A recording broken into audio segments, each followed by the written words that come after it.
Hello, good morning students. तो कैसे हो आप लोग? तो आज हमारा descriptive product and there elimination का आज हमारा थर्ड लेक्चर्स है। ठीक है, फर्स्ट लेक्चर्स में हमने बेसिक डिस्क्रिप्शन के बारे में डिटेल स्टडी किया था और सेकेंड चैप्टर्स में मतलब सेकेंड लेक्चर्स में हमने ह्यूमन स्केलेटल सिस्टम के बारे में पढ़ा था। ठीक है, आज हमारा क्या है, हमने ह्यूमन स्केलेटल सिस्टम में आपको फोर पार्ट्स बता दिया था, जिनमें से वन पेयर किडनी बताया था, वन पेयर यूरेटर बताया था, देन अर्नरी ब्लैडर एंड यूरेथ्रा के बारे में हम लोगों ने डिस्कस किया था। इसके बाद में हम लोगों ने क्या किया था, किडनी के बारे में डिटेल स्टडी किया था कि किडनी के कैसे स्ट्रक्चर होते हैं, एक्सटर्नल स्ट्रक्चर कैसा होता है और इंटरनल स्ट्रक्चर कैसे होते हैं।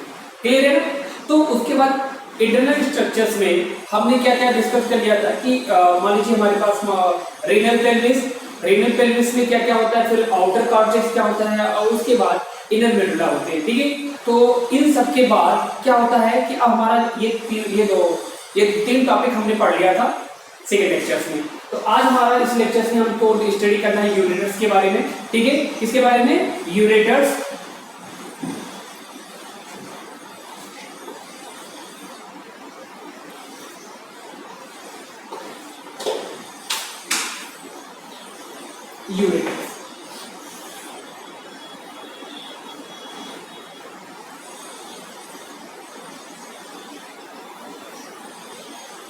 ठीक है, तो हमने क्या बताया था कि जो कुछ चीजें होती है, आपको फिगर भी मैंने ड्रॉ किया था, फिगर भी कुछ समथिंग मैंने कुछ ऐसे ही टाइप्स का बनाया था।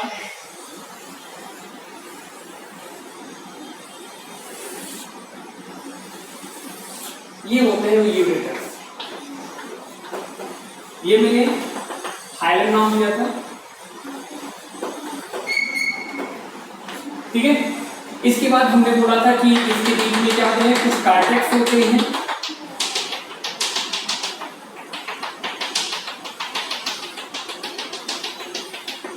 ठीक है, और इसके कार्टेक्स के बाद यहाँ पे कुछ रीनल पिरामिड्स होते हैं।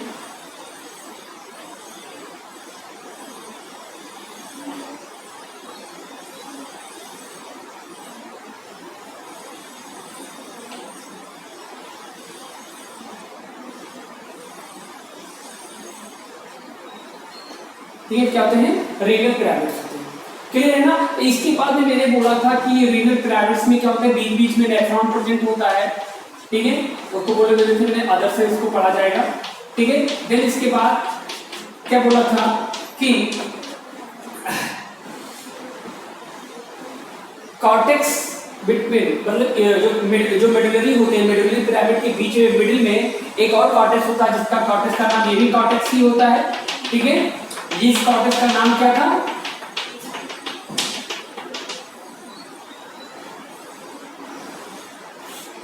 इसका नाम था कॉर्टेक्स ऑफ वर्टिनी। ठीक है, तो इन सबको चीजों को हमने डिस्कस कर लिया था। ठीक है, तो जिनमें से हमने, और ये क्या था, रीनल पेल्विस है। ठीक है, रीनल पेल्विस मैंने पढ़ा, फिर आउटर कॉर्टेक्स, फिर inner medullary pyramids. Inner medullary pyramids क्या होते हैं? ये इसके अंदर नेफ्रॉन का प्रेजेंटेशन होगा, जो कि 10 to 12 इन ईच किडनी में प्रेजेंट होता है। ठीक है, टोटल 2 किडनी होता है तो टोटल 20 हो जाएंगे। क्लियर है ना? तो अब क्या आता है, हमारा वो नंबर आता है यूरेटर्स का। यूरेटर्स, ठीक है, अब यूरेटर्स में क्या प्रेजेंट होता है? ठीक है, अब यूरेटर्स में हम देखते हैं क्या होता है कि इनका जैसे बारे में सबकी बात होती है तो मस्कुलर ट्यूब्यूल्स प्रेजेंट होता है इसके अंदर। Muscular tubular.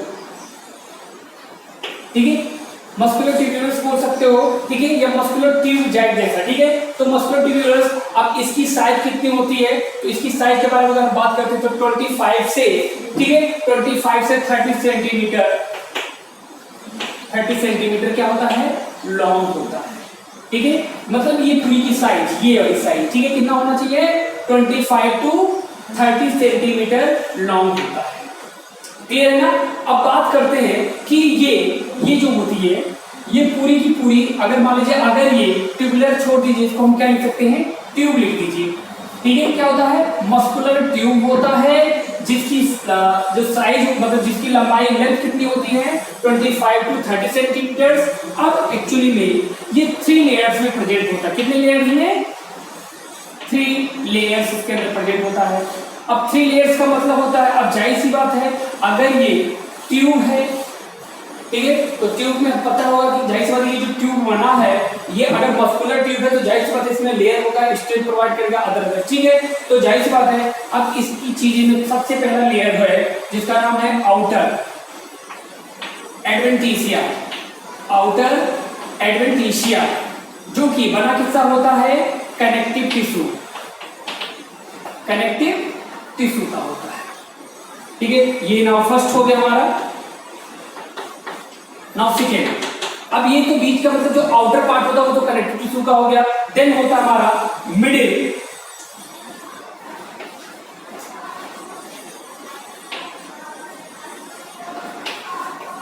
मसल, ये मिडिल मस्कुलर, ठीक है। मिडिल कैसा होता है? मस्कुलर पार्ट होता है। अब बात लास्ट में क्या बचता है हमारे पास? Inner,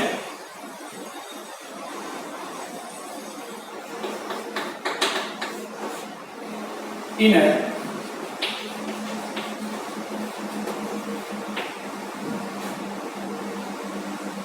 lined by transitional epithelium, inner lined by transitional epithelium, transitional epithelium, ठीक है। अब क्या होती है ट्रांजिशनल एपिथेलियम? कहने का मतलब होता है देखो जो आउटर का कवर होता है वो कनेक्टिव टिश्यू है, उसको एडवेंटिशिया कहते हैं, और जो मिडिल मस्कुलर होता है या मिडिल मस्कुलर जिसे ये मिडिल का पार्ट बीच का पार्ट होगा। जैसे जाहिर सी बात है अगर ये ऐसे वॉल्स हैं तो तीन पार्ट्स हैं, 1 2 3, ठीक है।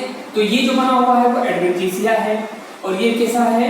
ये मिडिल मस्कुलर है, और ये वाला क्या होती है? ट्रांजिशनल एपिथेलियम का नाम, क्लियर है ना। तो ये होते हैं 3 लेयर्स, ये होते हैं हमारे यूरेटर्स के पार्ट्स, ठीक है। अब ये यूरेटर्स क्या करेगा? इसका और भी फंक्शन होते हैं, ठीक है। और फंक्शन क्या होंगे? ठीक है, देखो फंक्शन कैसा बनेगा हमारा? नंबर होगा, एक तो हमारा हो गया पहला फंक्शन, ये 3 लेयर्स में प्रेजेंट होते हैं, और दूसरा फंक्शन क्या बनेगा कि हमारा कि अब रीनल पेल्विस में यूरिन आया, ठीक है, तो ये कौन रिसीव करेगा? रीनल पेल्विस से यूरिन को रिसीव कौन करेगा? रिसीव करेगा यूरेटर, ठीक है। क्या करेगा? यूरेटर्स रिसीव करता है, ठीक है। तो रिसीव्स, अब रिसीव्स किसकी रिसीव करेगा भाई? यूरिन का, तो receive urine from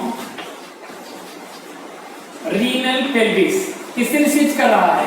renal pelvis से रिसीव करता है, क्लियर है ना।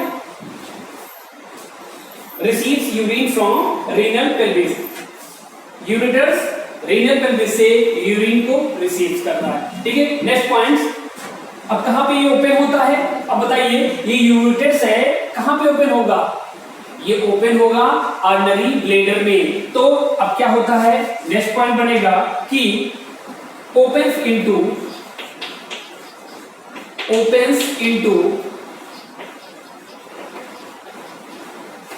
अर्नरी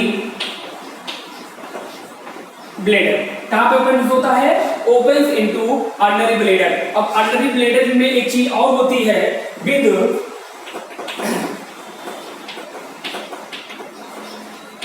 ऑब्लिक ओपनिंग।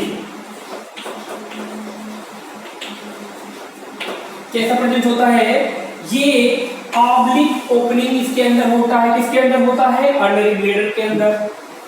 दैट मीन्स कि अगर यूरेटर्स के थ्रू अगर अर्नरी ब्लेडर के अंदर प्रेजेंट हो जाता है तो वो ये जो ऑब्लिक ओपनिंग मतलब मीन्स क्या होता है कि ये क्या होता है? प्रिवेंट्स करता है बैक फ्लो ऑफ यूरिन। क्या करता है? Prevents back flow of urine. Means कि अगर यूरिन अगर अर्नरी ब्लेडर में पहुंच गया है तो वो रिपीट ऊपर नहीं जाएगा, ठीक है। तो यहाँ पे लिख सकते हो, क्या लिख सकते हो? प्रिवेंट्स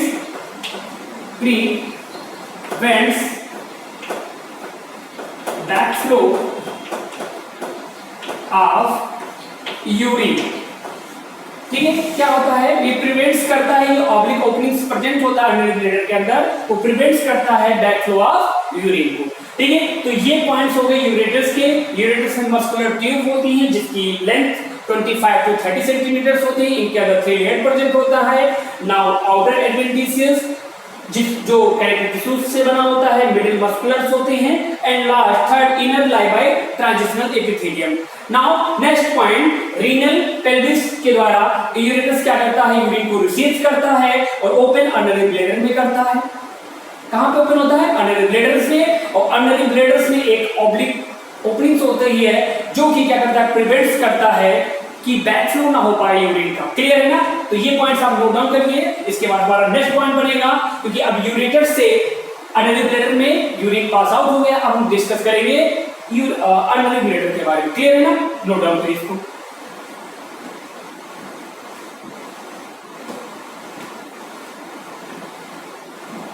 ठीक है, क्लियर है ना, इसको रफ कर दे रहे हैं हम।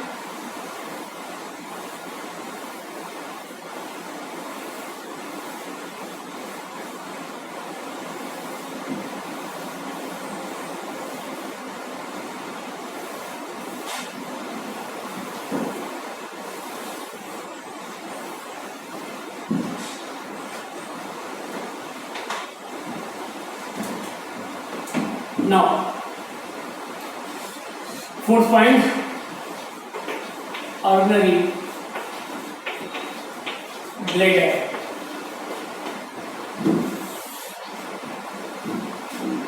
उसमें तो मैंने लिखवा दिया था कि मस्कुलर ट्यूब प्रेजेंट होता है, ये भी कुछ होगा। ठीक है, ये भी कैसा होता है,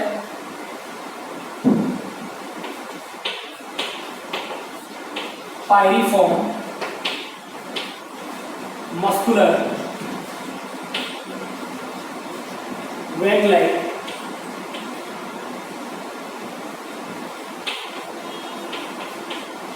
स्ट्रक्चर।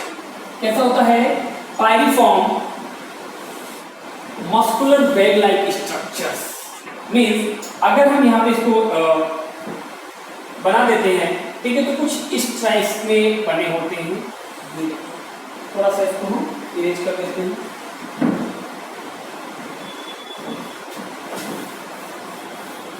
अब इसका काम खत्म हो गया हमारे पास।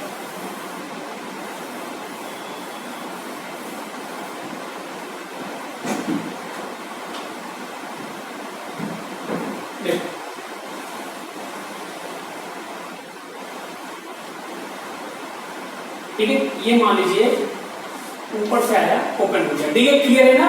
अब इसके बाद इसका आपने फिगर कुछ इस तरह से बनाया होगा। ठीक है, ये होते हैं, ये लास्ट में यूरेथ्रा प्रेजेंट होते हैं, और यहाँ पे मैंने 2 वॉल्स करके बनाया था आपके पास, ये आपको याद होगा। ठीक है, तो ये हमारा अनरी ब्लैडर। अनरी ब्लैडर ये जो पायरिफॉर्म मस्कुलर बैग लाइक स्ट्रक्चर, ये आपको कैसा दिख रहा है, ऐसे अपने बैग हैंड बैग जैसा होता है ना, ये आपका हैंड बैग हो गया। हैंड बैग कैसा दिख रहा है, मस्कुलर बैग लाइक स्ट्रक्चर दिख रहा है। क्लियर है ना। अब ठीक है, अब इसका दूसरा फंक्शन हम देखेंगे कि दूसरा फंक्शन क्या होता है। तो एक तो हो गया इसके स्ट्रक्चर के बारे में। नेक्स्ट फंक्शन क्या होगा कि स्टोरेज ऑफ यूरिन प्राप्त करता है, स्टोरेज ऑफ यूरिन। ठीक है, ये क्या करता है, नेक्स्ट फंक्शन सारे की सारी रीनल पेल्विस से होता हुआ, ठीक है, कहां पहुंचेगा, अनरी ब्लैडर के पास। ये तो रिसीव कर लिया। अब आगे क्या पॉइंट बनेगा, रिसीव होगी। अब रिसीव के बाद इसकी कैपेसिटी कितनी होती है कि कितने यूरिन को ये स्टोर कर लेगा। ठीक है, तो नेक्स्ट पॉइंट बनता है हमारे पास, कैपेसिटी कितनी होती है। ठीक है, तो कैपेसिटी इनकी 500 to 1000 ml। ठीक है, ये इसकी कैपेसिटी होती है किसकी, अनरी ब्लैडर की। अनरी ब्लैडर में कितनी कैपेसिटी होती है, 500 to 1000 ml यूरिन को। क्लियर है ना, एक पॉइंट ये हो गया। नाउ नेक्स्ट पॉइंट, और क्या होती है इस पॉइंट को, क्योंकि देखो और ये पॉइंट है कि लाइन विड्थ। अब लाइन विड्थ क्या होता है, अब लाइन विड्थ मेरी लिख दिया कि कहां पे लाइन विड्थ होता है भाई, line width transitional epithelium, transitional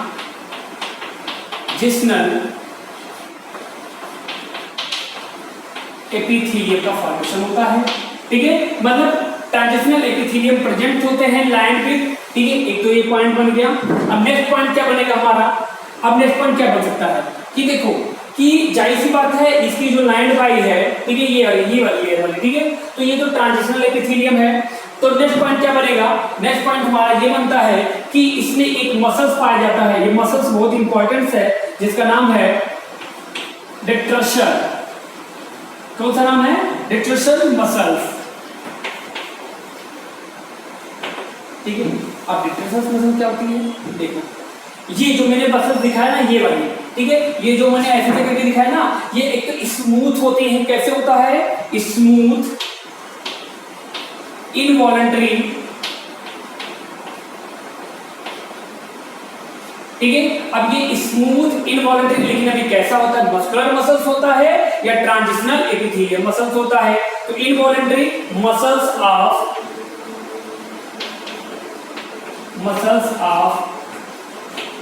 ordinary bladder, clear है ना भाई, कैसा होता है। अगर हमने बोला कि ऑर्डिनरी ब्लेडर के अंदर एक तो lined by transitional epithelium present होता है, एक तो सबसे पहली बात है कि पूरी की पूरी जो मसल्स होती है pyriform muscular bed like structure होती है, जिनमें लाइंड विद ट्रांजिशनल एपिथेलियम होता है। देन इसके अंदर एक डेट्रसस मसल प्रेजेंट होता है, जो कि smooth involuntary muscles of ordinary bladder होता है। कैसा होता है, स्मूथ होता है, इनवॉलंटरी होता है, ये वॉलंटरी नहीं है, मतलब कि ये मतलब एक टाइप स्ट्रेट रहे, ठीक है। इसके अंदर जब भी ये आएगा, ठीक है, तो ये स्ट्रेचेबल है, क्या है, ये स्ट्रेचेबल है, कहने का मतलब होता है अगर इधर यूरिन पास होता है तो जो ये वॉल है ना, ये अपने आप में क्या हो जाएगा, स्ट्रेच हो जाएगा, स्ट्रेचेबल है, कैसा है, स्ट्रेचेबल है, क्लियर है ना। तो ये चीज होगी। नाउ नेक्स्ट पॉइंट क्या बनेगा हमारा, एक तो ये पॉइंट हो गया, आगे पॉइंट हम क्या नोट डाउन करेंगे, आगे पॉइंट बनेगा कि it was stretch receptor, it was stretch receptor. अभी मैंने जस्ट ये बोला, ठीक है, ये इसकी जो वॉल्स होती है कैसे होती है, किसके, डेट्रसस मसल्स की जो वॉल्स होती है वो कैसा होता है, स्ट्रेच रिसेप्टर्स होते हैं, क्लियर है ना। तो ये पॉइंट आपको नोट डाउन कर लीजिए, ठीक है, नहीं तो इसको रफ करना पड़ेगा हमको, क्लियर है ना, देख लीजिए।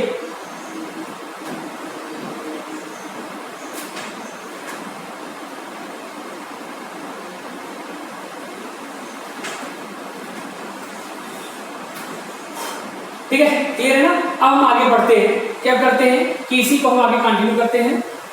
ये तो हो गया आपका,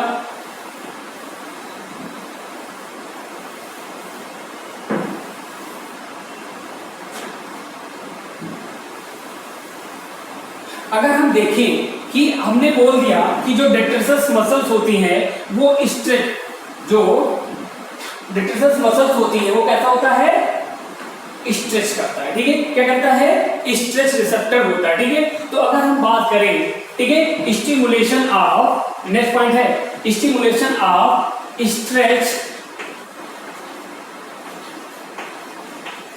रिसेप्टर्स ऑन ब्लेडर वॉल, ठीक है, stretch receptor on bladder wall, ठीक है। अब ब्लेडर वॉल का मतलब क्या होता है कि व्हेन, ठीक है, जब क्या होता है, जब बात बनेगी तब जब bladder, when bladder is half filled,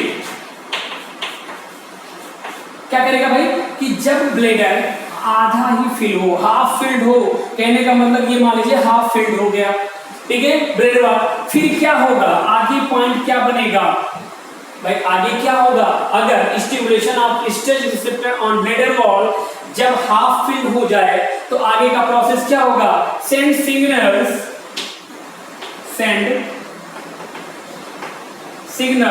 किसको देगा, सेंड सिग्नल्स ऑन या सेंड सिग्नल्स टू CNS, किसको देगा भाई, सेंट्रल नर्वस सिस्टम को क्या करता है, ये सिग्नल देता है, कौन से, ये जो स्ट्रेच रिसेप्टर्स हैं ये, ठीक है, डेट्रसस मसल, ये क्या करेंगे, सेंट्रल नर्वस सिस्टम को सिग्नल देंगे। अब इसके बाद क्या होगा, मोटर सिग्नल फॉर्म्स,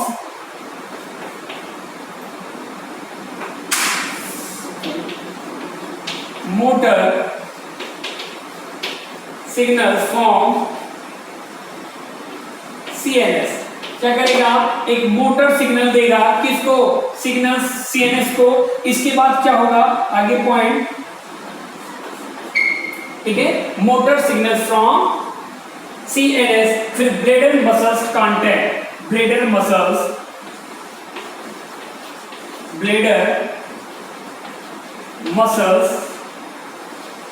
कांटेक्ट करने लगेंगे। क्या करने लगेगा कि जो ब्लेडर मसल्स है ये कांटेक्ट हो जाएंगे।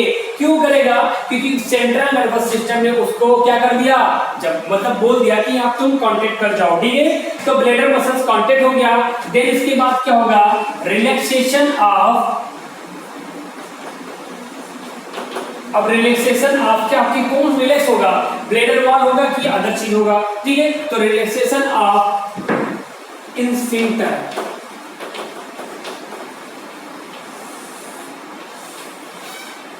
दैट मीन्स, देखो सीधे सीधे बोलना कि stimulation of stretch receptor on bladder walls, हमने बोला कि ये जो डेल्टासिस मसल होता है वो स्ट्रेचेबल होता है।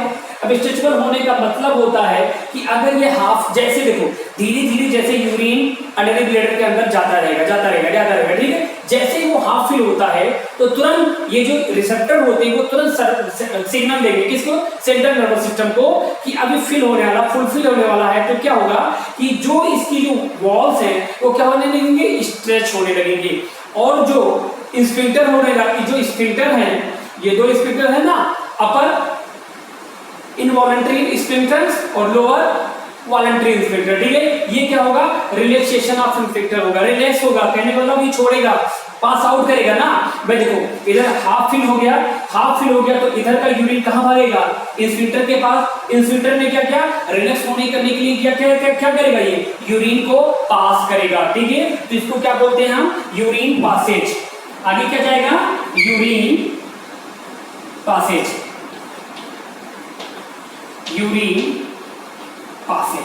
अब यूरिन पासेज को ही हम एक नाम और कहते हैं, जैसे कहते हैं मिक्चुरेशन। क्या कहते हैं इसको, मिक्चुरेशन। अगर कहीं कहीं मिक्चुरेशन भी लिख के आ जाए तो आपको याद रखना होगा कि क्या हो रहा है, अब यूरिन का पासेज हो रहा है। क्या हो रहा है, यूरिन का पासेज।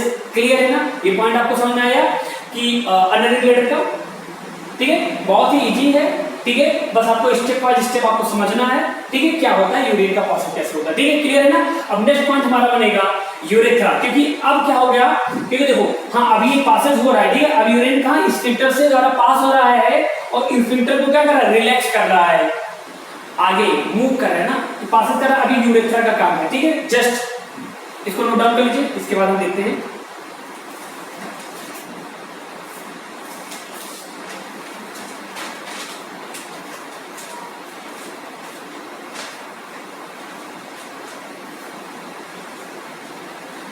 क्लियर है ना। आप चलो आगे बढ़ते हैं हम।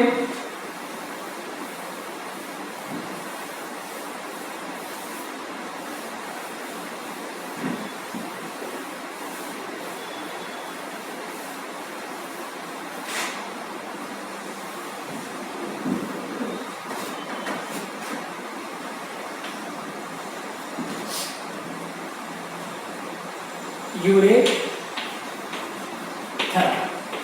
ठीक है। अब यूरेथ्रा भी देखा जाए तो ये भी कैसा होता है, मस्कुलर ट्यूब होता है। कैसा होता है, ये भी एक लाइक ऐसा ट्यूब होता है, ठीक है। तो ये भी कैसा ट्यूब हो जाएगा, मस्कुलर ट्यूब,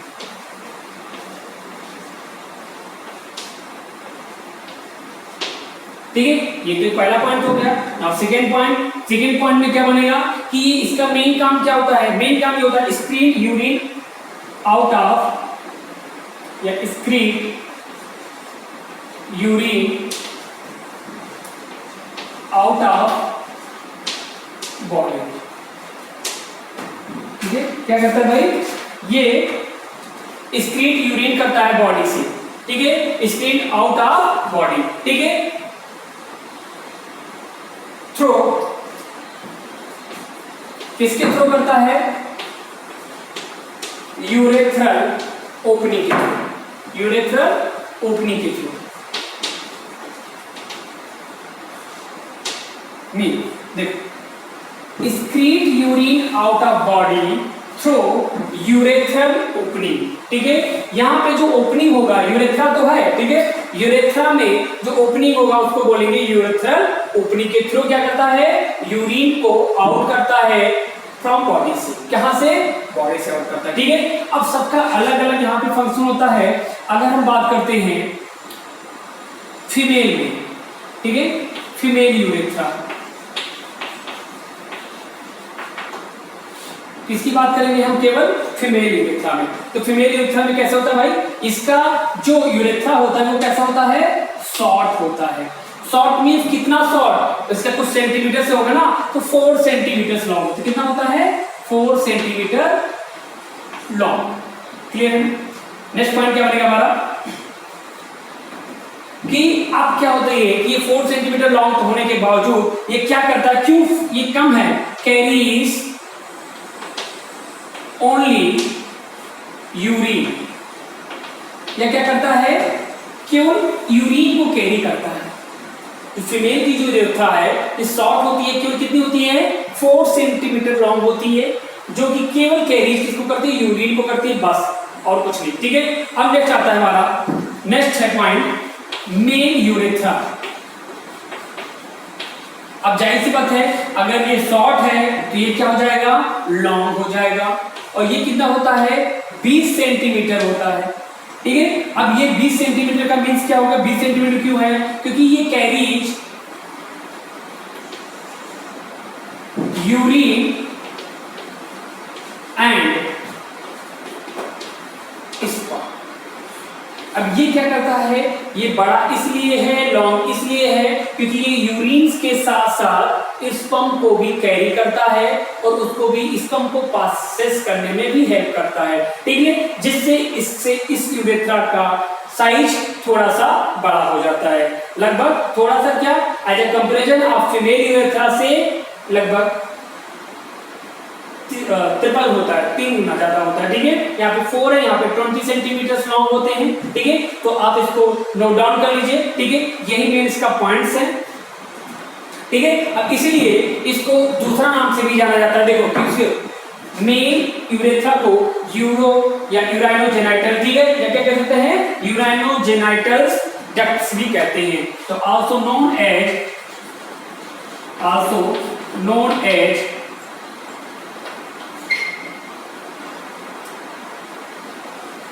यूराइनोजेनाइटल डक्ट, क्या कहते हैं इसको, यूराइनो या यूरिनोजेनाइटल डक्ट्स कहते हैं। यूराइनोजेनाइटल डक्ट्स का मतलब क्या होता है कि यूरिन और जेनाइटल का मतलब होता है कि जो जेनेटिक मतलब जो होता है स्पर्म्स, ठीक है। तो यूराइनोजेनाइटल डक्ट्स यूरिन और स्पर्म्स जिससे रिलीज होता है, वो डक्ट्स होता है, जिसके थ्रू डक्ट्स होता है, वो क्या होता है, यूरेथ्रा होता है, ठीक है। क्लियर है ना। तो ये पॉइंट्स आपको, आई होप कि आपको समझ में आया होगा। क्लियर है ना।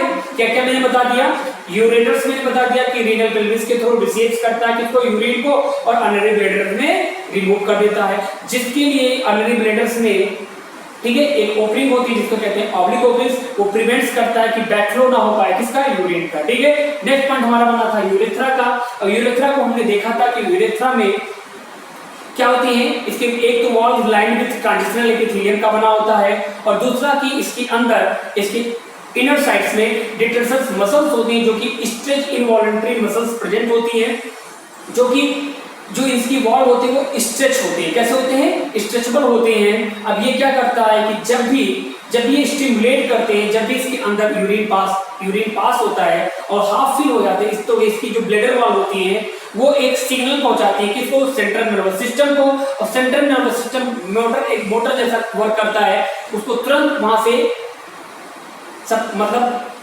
क्या करता है, एक सिस्टम से एक फ्लो करता है कि जिसकी वजह से पता चल जाता है कि वो जो वॉल होती है वो स्ट्रेच हो जाती है, और उसकी स्ट्रेच होने के बावजूद जो उसके स्फिंक्टर होते हैं वो रिलैक्स होने लगते हैं। उस स्फिंक्टर के रिलैक्स होने का मतलब होता है कि अब यूरिन पासेस होगा, ठीक है। तो स्पिंसल के थ्रू यूरिन पासेस होता है, और कहाँ पे होता है, यूरेथ्रा के थ्रू, ठीक है। अब यूरेथ्रा में क्या होता है कि यूरेथ्रा में मस्कुलर ट्यूब, वो भी एक मस्कुलर ट्यूब होती है, ठीक है, और वो क्या करते हैं, वो excrete out of body, excrete urine out of body through urethral opening, क्योंकि यूरेथ्रा में यूरेथ्रल ओपनिंग होता है जिसके थ्रू यूरिन का पास आउट होता है फ्रॉम बॉडी से, ठीक है। लेकिन मेल और फीमेल में दोनों में अलग अलग डिफरेंस होती है। फीमेल में शॉर्ट होती है जो कि 4 सेंटीमीटर लॉन्ग होती है, और मेल में 20 सेंटीमीटर लॉन्ग होती है, जो कि स्पर्म और यूरिन को दोनों को कैरी करके साथ में लेके चलता है, ठीक है। और फीमेल में केवल यूरिन को पास आउट करता है। आई होप कि हमारी बातें आपको समझ में आई होगी,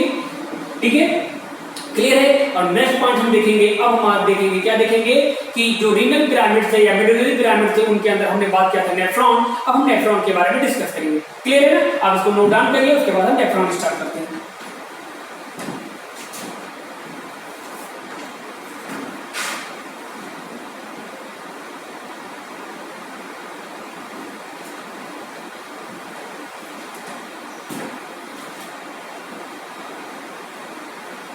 ठीक है, चल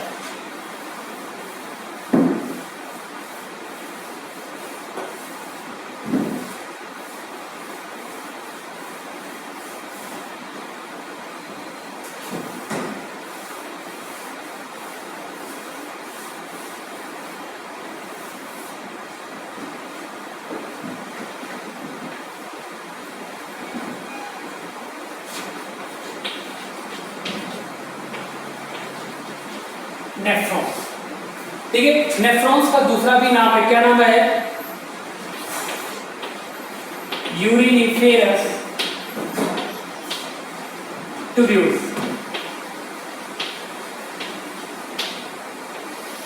क्या कहते हैं इसको? यूरिनिफेरस ट्यूब्यूल्स कहते हैं, ठीक है। तो नेफ्रॉन्स क्या होता है? अगर हम बात करें नेफ्रॉन्स का मेन काम क्या होता है, देखो नेफ्रॉन्स का क्या होता है, तो ये structural and functional unit of क्या होता है? किडनी होता है। तो पहला एक हम पॉइंट लिख देते हैं, क्या लिख देते हैं?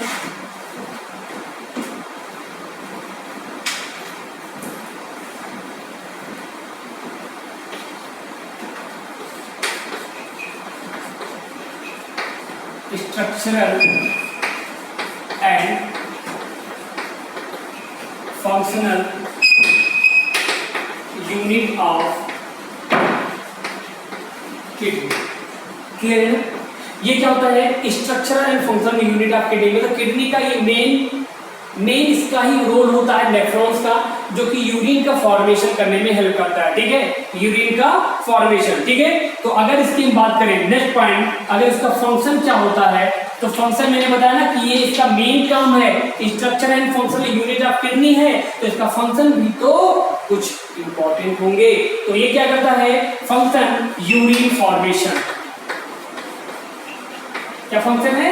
यूरिन को फॉर्मेशन करता है, क्लियर है ना पॉइंट भाई? ठीक है। और नेक्स्ट पॉइंट हमारा क्या बनेगा? नेक्स्ट पॉइंट हमने इससे पहले वाले लेक्चर में बताया था कि जो रीनल पिरामिड्स होते हैं, जो नेफ्रॉन्स प्रेजेंट होते हैं, ठीक है, उनकी नंबर कितनी होती है। तो अगर हम बात करेंगे इसकी नंबर की, ठीक है, तो नंबर कितना होता है भाई? ये पाए जाते हैं 10 लाख या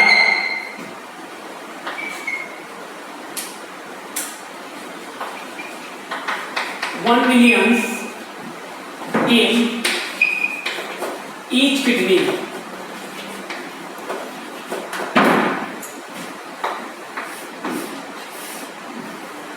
क्या पाए जाते हैं कि अगर नेफ्रॉन्स की अगर देखा जाए नंबर्स कितनी होती हैं? 10 लाख या 1 मिलियन इन ईच किडनी। तो अगर बात करें एक किडनी में, मतलब ईच किडनी मतलब 2 किडनी होती है ना, 1 पेयर किडनी होती है ना, एक किडनी में 10 लाख होते हैं नेफ्रॉन्स, तो 2 किडनी में कितने हो जाएंगे?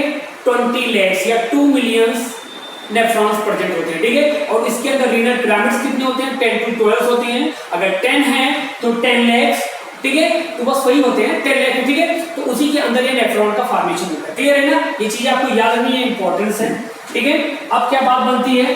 ये तो नंबर हो गया। अब नंबर के बाद क्या रहेगा कि लेंथ कितनी होती है इसकी? लेंथ तो 3 सेंटीमीटर लॉन्ग होती है। कितनी होती है? 3 सेंटीमीटर लॉन्ग होती है। अब बात करते हैं, एक और पॉइंट बनेगा हमारा। पॉइंट हमारा बनता है कि ये लोकेशन कैसा होता है, ठीक है, क्या होता है? लोकेशन।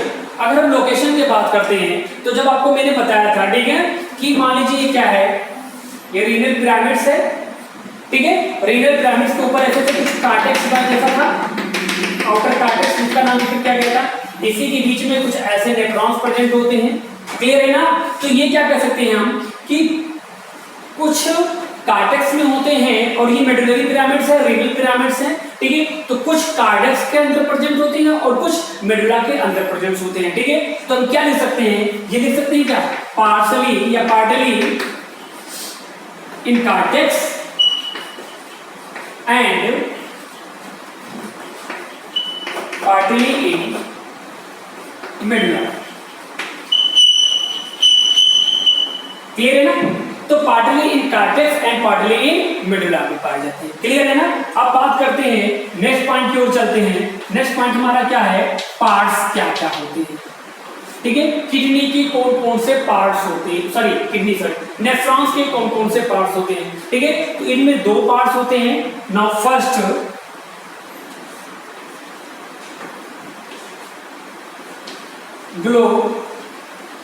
ग्लोमेरुलस और दूसरा होता है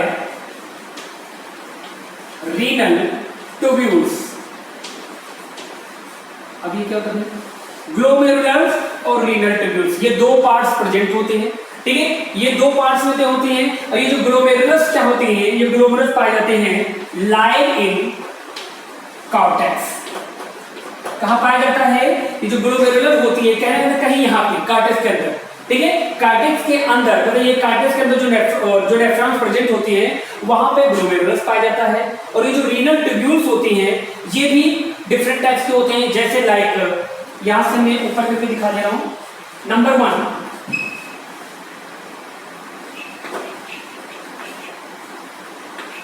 बोमन कैप्सूल्स, ठीक है। Number 1 Bowman capsule, number 2 PCT proximal convoluted tubules, next है हेनले लूप्स, ये loops of Henley, loops of Henley, ठीक है। Now third DCT distal convoluted tubules. Now last fourth है कलेक्टिंग डक्ट्स, या कलेक्टिंग डक्ट्स, ठीक है। तो अगर हम बात करें पार्ट्स की, ठीक है, तो पार्ट्स होते हैं दो, देखो कि बेसिक चीज है। अब देखो फटाफट इसको हम रिकॉल कर लेते हैं कि देखो नेफ्रॉन्स स्ट्रक्चर एंड फंक्शन में यूनिट ऑफ किडनी का होता है, फंक्शन क्या होता है, यूनिट का फॉर्मेशन। नंबर्स कितने होते हैं कि हमने जब बात कर लिया कि रीनल पिरामिड्स कितने होते हैं, 10 to 12 होते हैं इन ईच किडनी में। उसके अंदर जो नेफ्रॉन प्रेजेंट होगा इन ईच किडनी में 10 लाख या 1 मिलियन पाए जाते हैं। तो टोटल किडनी में मिलाकर के हो जाएगा 2 मिलियन या 20 लाख हो जाएंगे। देन इसके बाद बोलते हैं कि लेंथ तो 3 सेंटीमीटर की लॉन्ग होती है ये। और इसके बाद अगर लोकेशन की बात किया जाए तो partly in cortex partly in medulla में प्रेजेंट होंगे। अगर हम बात करेंगे पार्ट्स की तो पार्ट्स में दो टाइप्स के होंगे, एक होगा ग्लोमेरुलस जो कि प्रेजेंट होगा कार्टेक्स के अंदर, और दूसरा होगा रीनल ट्यूब्यूल्स जो कि अदर 5 पार्ट्स में डिवाइड है, Bowman capsule, PCT, loops of Henley, DCT and collecting ducts. अब यहाँ पे क्या बात कर सकते हैं कि जो हमारा क्या बोमेन कैप्सूल और पीसीटी एंड डीसीटी, तो इसको हम क्या कर देंगे, थोड़ा सा नीचे लिख देंगे इसको, ठीक है। एक चीज हमको लिखना है, क्या लिख देंगे कि पीसीटी और डीसीटी एक पास में लिख देंगे और लूप्स ऑफ हेनले हम थोड़ा सा क्या कर देते हैं, नीचे कर देते हैं। इसका मतलब हमारा क्या होगा कि जो बोमेन कैप्सूल और ये जो पीसीटी और डीसीटी है ये कहां प्रेजेंट होते हैं, ये कार्टेक्स के अंदर पाए जाते हैं। कहने का मतलब यहां पे कहीं होंगे, ठीक है। और जो लूप्स ऑफ हेनले और कलेक्टिंग डक्ट होता है, ठीक है, ये पाया जाएगा, ठीक है, कार्टेक्स और मेडुला में, ठीक है, ये मेडुला में पाया जाता है, ठीक है। यहां पे लिखेंगे मेडुला, क्लियर है ना। तो ये एक पॉइंट है। अब आपको हम एक एक चीज करके देखेंगे, क्योंकि देखो ये तो हमारे हो गए पॉइंट हो गए, ठीक है। अब हम बात करेंगे, क्या बात करेंगे कि structure of nephrons. I hope कि आपको सारी चीज समझ में आया होगा ना। एक एक करके हमने एक एक सारे पॉइंट को एकदम एग्जैक्ट नोट डाउन कर दिया है। अब इसको नोट डाउन कर लीजिए, ठीक है। उसके बाद देखिए, ठीक है, ठीक है।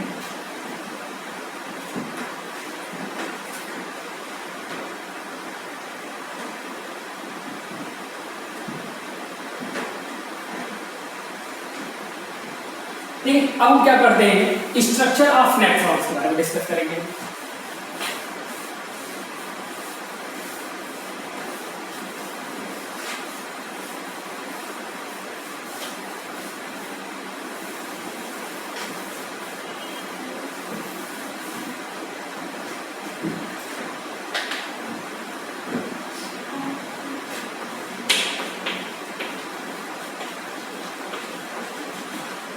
क्योंकि आपको सारे पॉइंट पार्ट्स तो क्लियर है, ठीक है, तो बस अब आपको स्ट्रक्चर में ज्यादा प्रॉब्लम नहीं होगा, ठीक है। तो अब स्ट्रक्चर ऑफ नेफ्रॉन्स में देखेंगे। सबसे पहले अगर हम बात करते हैं, क्या बात करते हैं कि हमने बोला कि दो पार्ट्स होते हैं। एक होता है हमारा नंबर 1 पार्ट जिसका नाम है ग्लोमेरुलस, जो कि प्रेजेंट होता है, कहां प्रेजेंट होता है, कार्टेक्स के अंदर, ठीक है। तो हम क्या करते हैं, थोड़ा सा एक आउटलाइन डायग्राम बना लेते हैं,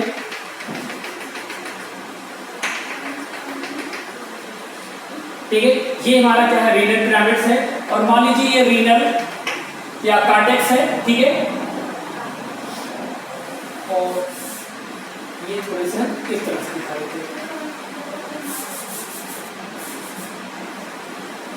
कार्टेक्स है, ये सब कार्टेक्स है, ठीक है। तो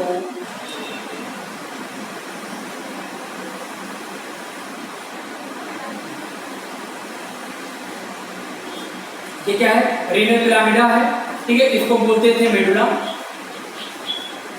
और ये क्या है, कॉर्टेक्स, ठीक है। अब हम ग्लोमेरुलस के बारे में चलते हैं, ठीक है। अब ग्लोमेरुलस कैसा होता है भाई, it is tuft of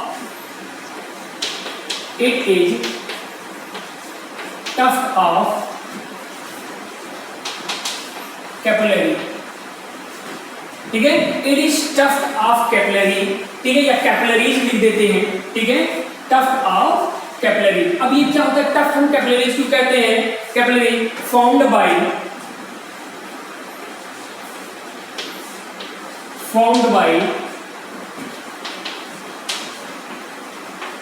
afferent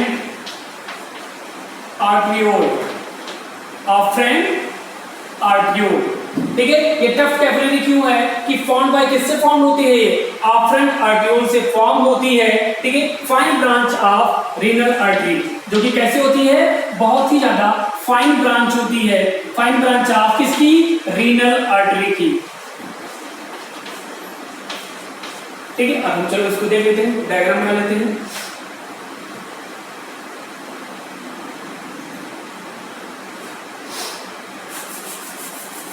ठीक है, यहां पे मैंने बना दिया,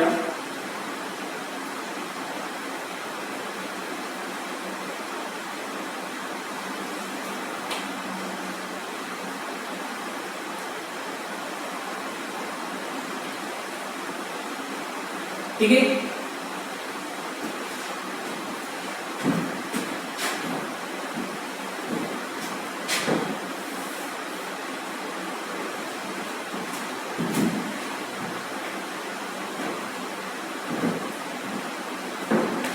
ठीक है, इसके बाद ठीक, ये क्या होती है,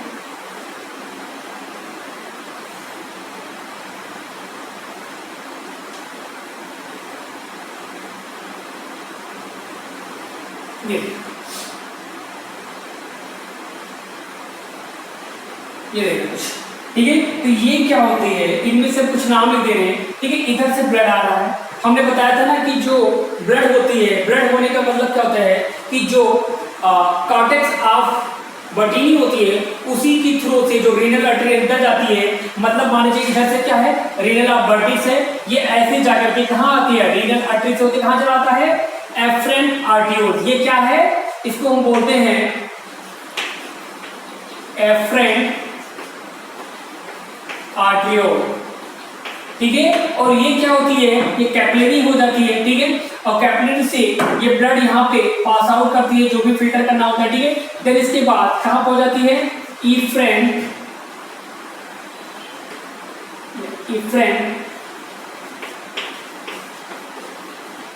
आर्टियोल, ठीक है। इसको हम बोलते हैं ग्लोमेरुलस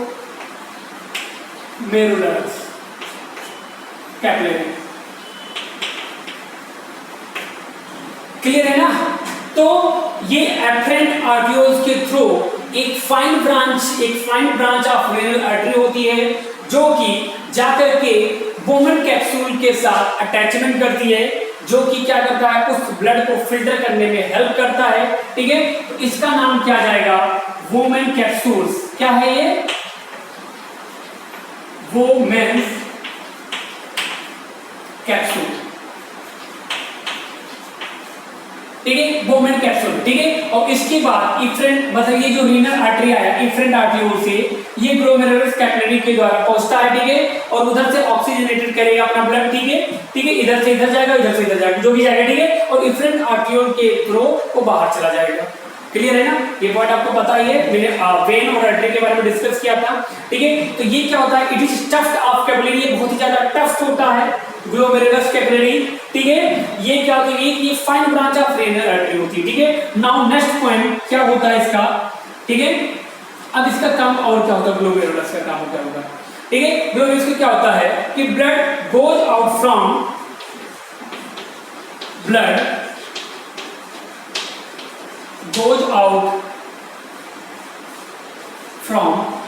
अब कहां से जाएगी भाई, goes out from of renal artery, या अब रीनल आर्टरी से जाएगा भाई ग्लोमेरुलस इनटू, कहां से जाएगा भाई, blood goes out from glomerulus से कहां जाएगा, ग्लोमेरुलस से इफ्रेंट आर्टियोल, एफ्रेंट आर्टियोल, कहां से जाएगा,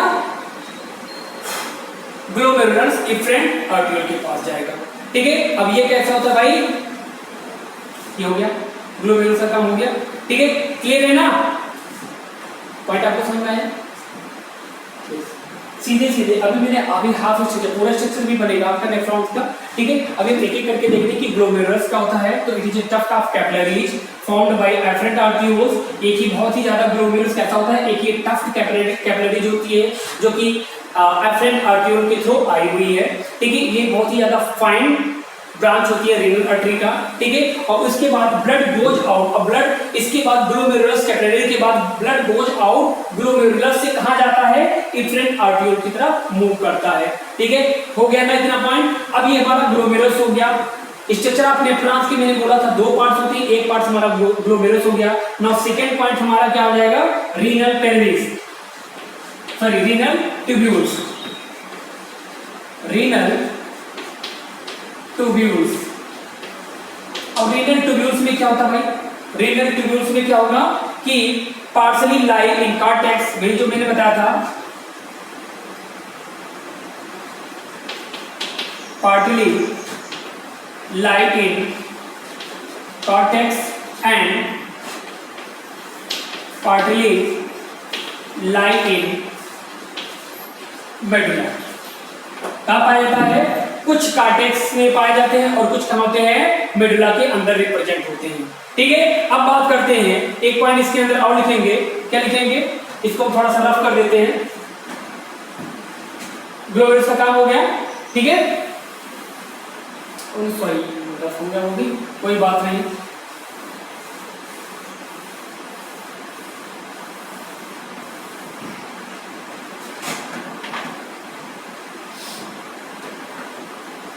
नंबर ए इसका पॉइंट से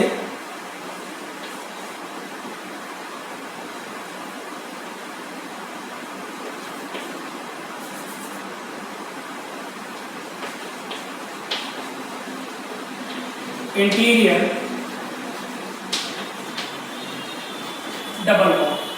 अभी इंटीरियर डबल वॉल कहां पे होगा, ठीक है। जैसे मान लीजिए, इसको पहले नोट डाउन कर लेते हैं इसको,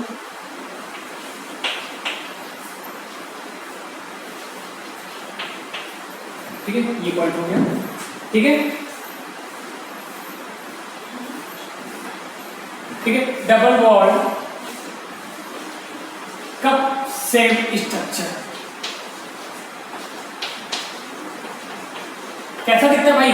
अगर हम बात किया है कि इसके बाद जो दूसरा पॉइंट है रीनल ट्यूब्यूल्स में पार्शियली लाई इन कार्टेक्स होता है, दूसरा पार्शियली लाई इन मेडुला होती है। नाउ इसके अंदर पहला पॉइंट हमने लिखा कि एंटीरियर डबल वॉल कैसा दिखता है? एक डबल वॉल स्ट्रक्चर दिखता है जो कैसा दिखता है? Cup shape like structure. जैसे देखो ना, दिख रहा है ना, ये कप लाइक जैसा दिख रहा है, कप लाइक स्ट्रक्चर दिख रहा है ना।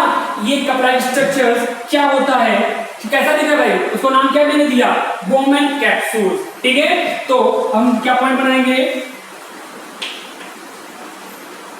Bowman capsule.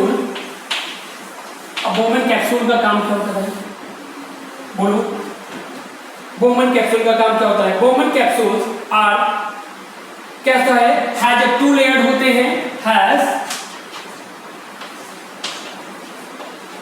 टू लेयर होते हैं। अब ये टू लेयर्स करके हम भी लेते हैं। एक होता है आउटर। अब आउटर कैसा होगा? Outer parietal layer. ठीक है, आउटर पेराइटल लेयर। और दूसरा इनर विसरल लेयर। अभी इसको लेयर के बारे में डिस्कस करेंगे। ठीक है, आउटर पेराइटल लेयर का मतलब ये पेराइटल लेयर्स हो जाएगा, ये वाली चीज पेराइटल लेयर से भी हम डिस्कस करते हैं। ठीक है, कैसे लेयर्स होते हैं इसके। देखो में अगर हम बोमन कैप्सूल की यहां पर बनाते हैं,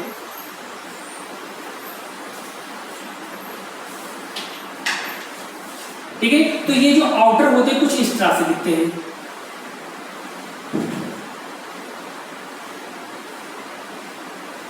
ठीक है, तो ये होता है आउटर, क्या होता है? ये होता है आउटर पेराइटल लेयर होता है। ठीक है, अब दूसरा बोला जाता है कि inner visceral layers. Inner visceral layers, inner visceral layers कैसा दिखेगा भाई? इनर विसरल लेयर्स दिखेगा आपको कुछ इस टाइप का दिखेगा।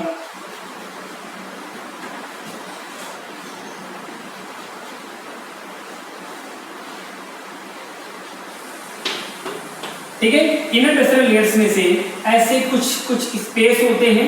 ठीक है, अब इनको क्या नाम दिया गया? ये जो इनर है, ठीक है, इनर विसरल लेयर्स को इसको नाम दिया गया हमने पोडोसाइट्स। क्या कहते हैं इसको? पोडोसाइट्स। पोडोसाइट्स। ठीक है, क्या कहते हैं इसको? पोडोसाइट्स कह सकते हैं। ठीक है, कहने का मतलब क्या पाया जाता है कि इस वाले सरफेस में जो इनर सरफेस होता है ये पोडोसाइट से फॉर्मेशन होता है। ठीक है, अब बात क्या करते हैं कि ये तो चीजें क्लियर हो गई। ठीक है, अब बात करते हैं कि पोडोसाइट का दूसरा भी नाम क्या कहते हैं? इसको बोलते हैं फिल्ट्रेशन स्लिट्स। क्या कहते हैं? फिल्ट्रेशन स्लिट्स कहते हैं। ठीक है, या फिल्ट्रेशन पोर्स भी कहते हैं। क्या कहते हैं? Filtration pores. ठीक है, अब ये पोर्स, ये फिल्ट्रेशन स्लिट्स भी है, पोडोसाइट्स भी है या पोर्स भी है। ठीक है, इनके बीच में जो ये फिल्टर कर रहा है इसके बीच में डिस्टेंस कितना होता है? 0.1 माइक्रोन। 0.1 माइक्रोन का पोर्स होता है जिसकी वजह से क्या करता है? ये फिल्टर होता है। ठीक है, अब जाहिर सी बात है इधर से फिल्टर हो रहा है, लेकिन अगर पूछा जाए कि ये जो बोमन कैप्सूल होती है ये कौन सी वॉल्स का बना होता है? ठीक है, तो ये बना होता है सिंपल स्क्वामस एपिथेलियम का। सिंपल स्क्वामस एपिथेलियम वॉल का। ठीक है, ये आउटर लेयर की बात हो रहा है। ठीक है, क्लियर है ना? तो अगर हम बात करें, ठीक है, तो Bowman capsule has a two layer, outer parietal layer, ये आपका आउटर पेराइटल लेयर्स हो जाएंगे, और इनर विसरल लेयर्स जो कि हमने बताया उसका पोडोसाइट्स। तो दैट मींस ये जो यहां से ये स्ट्रक्चर खत्म हो जाएगा और यहां कैसा पाया जाएगा? थोड़ा सा कुछ इस टाइप्स का।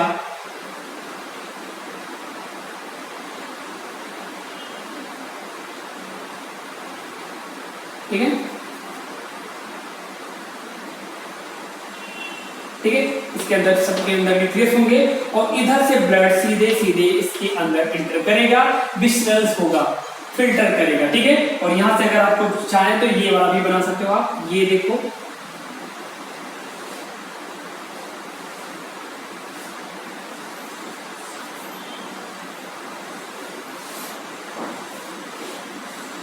ये क्लियर है ना, यही फिगर जस्ट मैंने यहाँ पे बनाया है, हो गया ना, क्लियर है ना।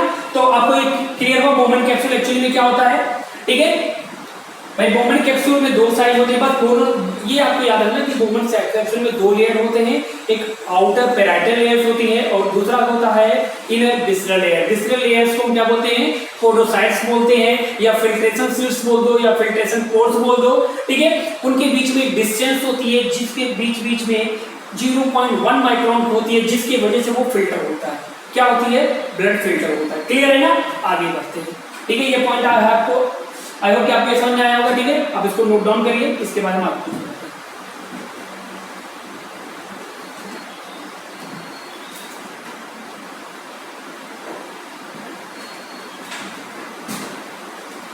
ठीक है। चल इसके बाद हम एक पॉइंट और बता देते हैं आपको, क्योंकि देखिए बोमन कैप्सूल हो गया, ठीक है। बोमन कैप्सूल के बाद हमारा नेक्स्ट पॉइंट बनेगा पीसीटी, क्योंकि हमने क्या पढ़ा था पार्ट्स में, बोमन कैप्सूल के बाद हमने क्या पढ़ा था, पीसीटी के बारे में डिस्कस किया था।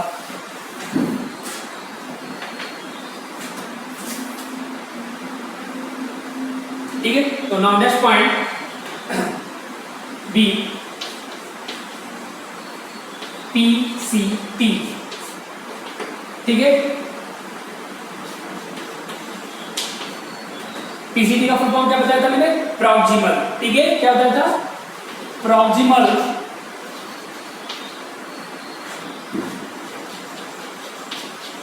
कन्वोल्यूटेड ट्यूब्यूल्स, ठीक है। Proximal convoluted tubules. अब इनके अंदर फंक्शन क्या होता है भाई, क्या क्या फंक्शन होते हैं, ठीक है। ये सिंपल क्यूबॉइडल एपिथेलियम होता है, सिंपल क्यूबॉइडल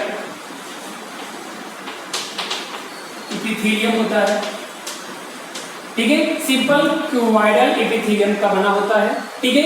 और ये कैसा दिखता है, ब्रश।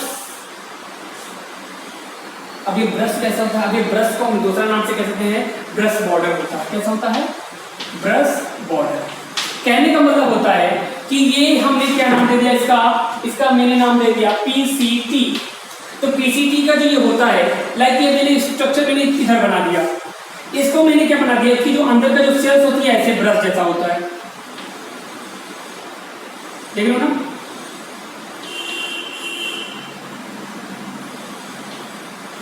ठीक है, ये ब्रश जैसा दिख रहा है ना, तो ये ब्रश जैसे स्ट्रक्चर को, ये किसका बना हुआ है, सिंपल क्यूबॉइडल एपिथेलियम का बना हुआ है। ये इसमें ब्रश बॉर्डर होता है, ठीक है। और ब्रश बॉर्डर को ही हमने एक नाम और दिया, जिसका नाम क्या है, माइक्रोबिलाई प्रेजेंट। क्या होते हैं इसको, माइक्रोबिलाई प्रेजेंट, माइक्रोबिलाई प्रेजेंट्स होते हैं, ठीक है। इसी माइक्रोबिलाई प्रेजेंट्स में एक चीज और पॉइंट होते हैं जिसको हम क्या बोलते हैं कि इंक्रीज एब्जॉर्प्टिव, इंक्रीज एब्जॉर्प्टिव, ठीक है। अब इंक्रीज एब्जॉर्प्टिव क्या करेगा भाई, इंक्रीज एब्जॉर्प्टिव सरफेस एरिया,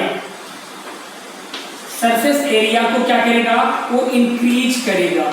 क्या करेगा, इंक्रीज करेगा। भाई देखो भाई, ये ब्रश बॉर्डर है, तो ब्रश बॉर्डर है तो जाहिर सी बात है उसके बीच में कुछ ना कुछ तो स्पेस होगा ना। तो जैसे ही ये वर्क करेगा तो ये थोड़ा सा सरफेस एरिया को क्या कर देगा, इंक्रीज कर देगा, ठीक है। क्यों करेगा, क्योंकि इसके अंदर पीसीटी के अंदर बहुत सारे माइटोकॉन्ड्रिया प्रेजेंट होते हैं, ठीक है। एक पॉइंट और हमारा इंपॉर्टेंस है, ठीक है। तो हम क्या लिख सकते हैं कि cell have many mitochondria, cell है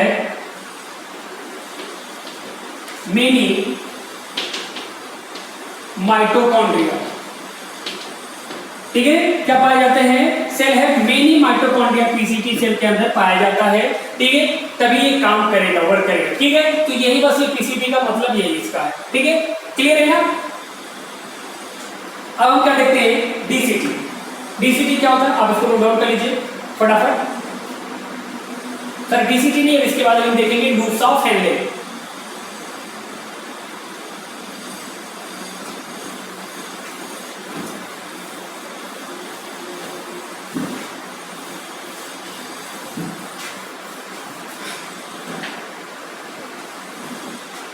Now see loops of Henle. ठीक है, लूप्स ऑफ हेनले भी कितने लेयर्स का होता है? 2 लेयर का होता है। ठीक है, 2 लेयर का फॉर्मेशन होता है। नंबर 1 2 लेयर या कह सकते हो 2 लिम्स प्रेजेंट होते हैं या 2 सेगमेंट्स। 2 लेयर ना कहने के बाद हम क्या लिख सकते हैं? 2 सेगमेंट्स होते हैं। लूप्स ऑफ हेनले में 2 सेगमेंट्स प्रेजेंट होता है या 2 लिम्स। ठीक है, तो डिसेंडिंग लिम्स, डिसेंडिंग लिम्स। ठीक है, अब हम इसको आगे कंटिन्यू करते हैं। इसको ये बन गया।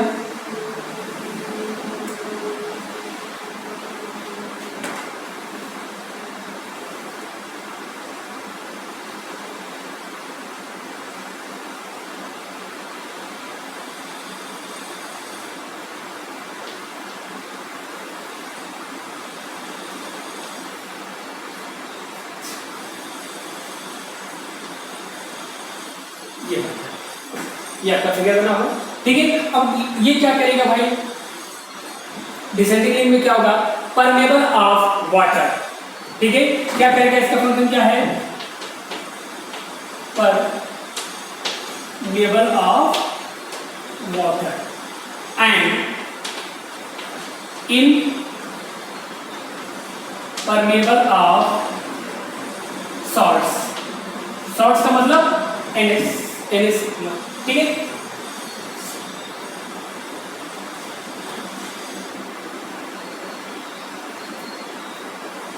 आगे दूसरा क्या पॉइंट बनेगा हमारा?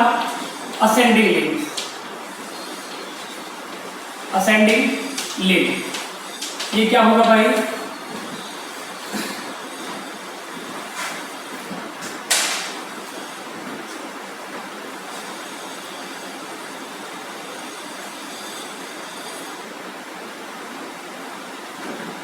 ठीक है, ये होता है परमेबल ऑफ सॉल्ट्स या NaCl। ठीक है, एंड इम्परमेबल ऑफ वाटर। ठीक है, बट ये जो असेंडिंग लिंक्स होता है वो 2 पॉइंट्स में होते हैं। नंबर 1 इसका जो ये 2 लेयर में भी कन्वर्ट हो जाता है। जैसे मान लीजिए अगर बात करते हैं कि lower thin segments, lower thin segments और अपर थिक सेगमेंट्स प्रेजेंट होता है।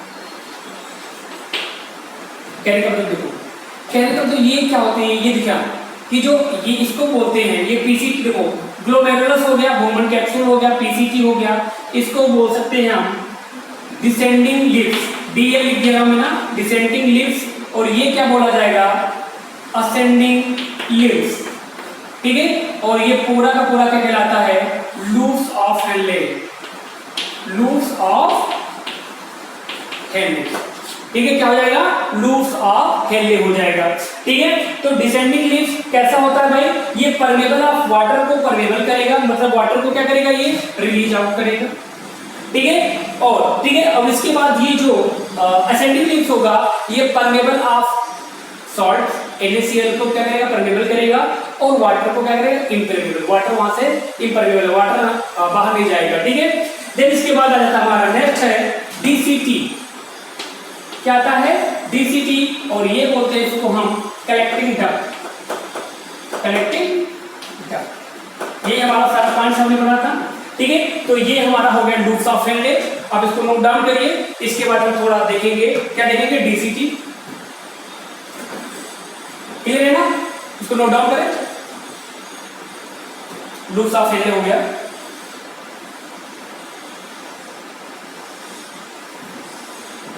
चलो,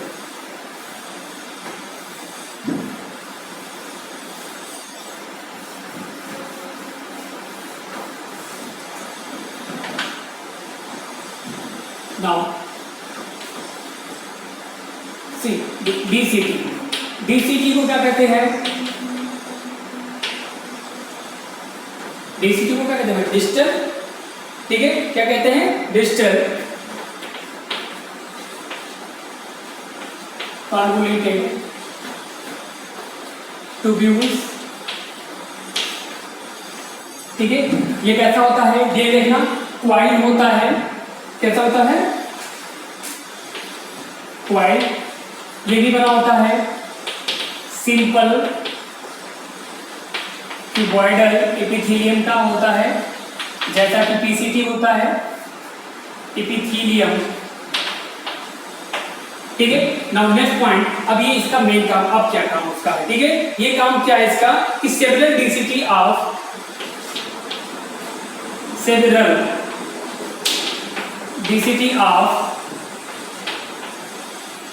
several nephrons drain into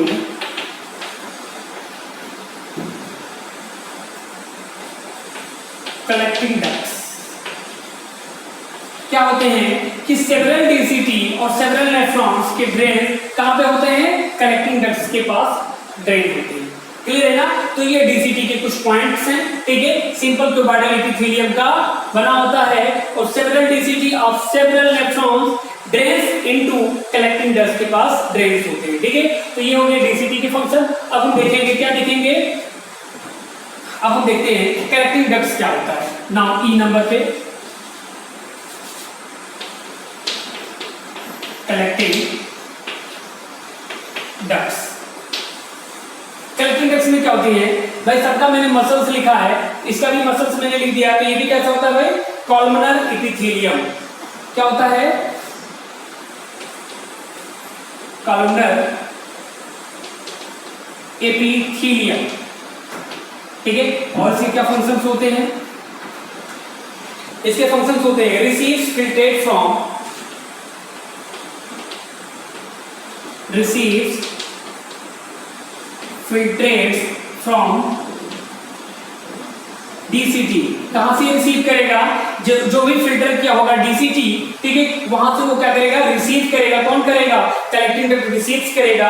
उसके आगे क्या होगा, ठीक है, ऑफ मेनी नेफ्रॉन्स, ये of DCT of many nephrons, क्योंकि नेफ्रॉन्स मिलियंस में है, ठीक है। तो मिलियंस नेफ्रॉन्स के डीसीटी से वो क्या करेगा, कलेक्टिंग डक्ट फिल्टर करेगा, मतलब क्या रिसीव करेगा, ठीक है। क्या रिसीव करेगा, यूरिन को रिसीव करेगा। आगे क्या बोलता है, ठीक है, कि many collecting ducts join to many collecting ducts, many collecting ducts joins to, कहां पे ज्वाइंस होती है, many collecting ducts joins to, देख फिगर में थोड़ा सा और मैं बढ़ा दे रहा हूं, ये आया और कुछ इस तरह से फिगर बनता है, ठीक है। तो ये तो मैंने अभी मैंने बताया था, कहीं पे क्या बताया था कि डक्ट्स ऑफ क्या होगा, डक्ट्स ऑफ बेलेनाई, इसको क्या बोलते हैं हम, डक्ट्स ऑफ बेलेनाई, ठीक है। जहां पे बहुत सारे कलेक्टिंग डक्ट्स आपस में मिलते हैं, ठीक है, उसको बोलते हैं डक्ट्स ऑफ, तो क्या बोलेगा, many collecting ducts joins to ducts of Bellini, ठीक है। एक पॉइंट ये हो गया। अब और क्या बताता है भाई, इसके बाद बेलेनाई डक्ट्स ओपन्स इनटू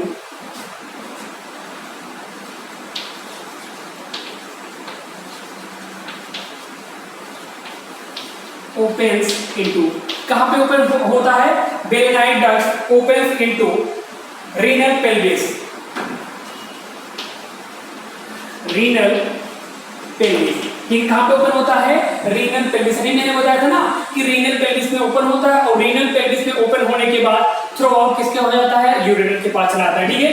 तो बेलेनाई डक्ट्स कहां पे ओपन होता है, रीनल पेल्विस में। अब रीनल पेल्विस क्या करेगा, रीनल पेल्विस थ्रो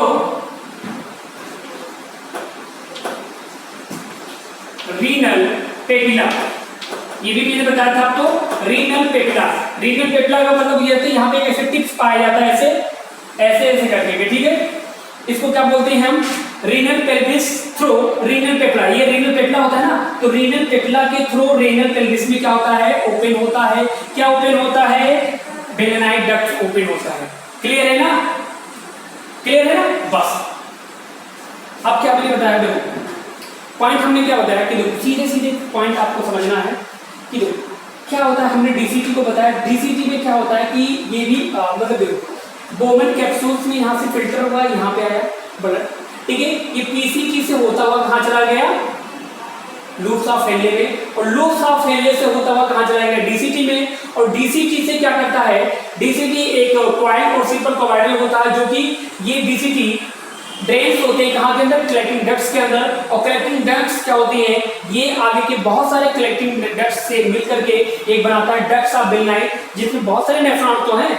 एक ही रीनल पिरामिड्स के अंदर बहुत सारे पिरामिड्स बहुत सारे नेफ्रॉन्स होते हैं, तो सारे नेफ्रॉन्स के कलेक्टिंग डक्ट्स जहाँ पे आपस में मिलते हैं यहाँ पे, ठीक है, क्योंकि ये तो एक ही रहेगा ना, ये एक ही रहेगा, और बहुत सारे नेफ्रॉन्स के कलेक्टिंग डक्ट्स आपस में आकर के यहाँ पे ज्वाइन होते हैं, और जहाँ पे ज्वाइन होता है उसी को बोलते हैं डक्ट्स ऑफ बेलनाइन। और वो डक्ट्स ऑफ बेलनाइन कहाँ पे होता है, डक्ट्स ऑफ बेलनाइन के जस्ट रीनल पिरामिड्स के टिप पे क्या पाया जाता है, रीनल पेटला प्रेजेंट होता है, और रीनल पेटला के थ्रू कहाँ हो जाता है, ये पूरा का पूरा यूरिन कहाँ हो जाता है, रीनल पेल्विस में। और रीनल पेल्विस के आगे मैंने बताया है कि उसके बाद यूरेटर्स क्या करता है, रीनल पेल्विस से यूरिन को रिसीव करता है और कहाँ पहुंचा देता है, अनरिड ब्लैडर में, और अनरिड ब्लैडर के बाद यूरेथ्रा, यूरेथ्रा के बाद पास होता है। क्लियर है ना। तो ये सारी चीजें आपको मैंने बताया, तो आई होप कि आपकी ये पॉइंट आपको समझ में आया होगा, ठीक है। नेक्स्ट पॉइंट पे हम डिस्कस करेंगे इसके कुछ नेफ्रॉन्स के टाइप्स कौन से होते हैं, ठीक है। आई होप कि आज का आपको लेक्चर बहुत मजा आया होगा, ठीक है। तो ये चीजें आपको कंटिन्यू करिएगा, आपको कुछ पॉइंट जो आपको ना समझ आता आप उसको रिवर्स करके देख सकते हैं, ठीक है, आपको समझ में आ जाएगा, ठीक है। सारी चीजें मैंने कॉन्सेप्ट वाइज एक एक करके सारा बता दिया है कि आपको पूरी की पूरी कॉन्सेप्ट क्लियर हो जाए। क्लियर है ना, ठीक है। अब नेक्स्ट क्लास में मेरे से मिलेंगे, okay, bye bye, thank you.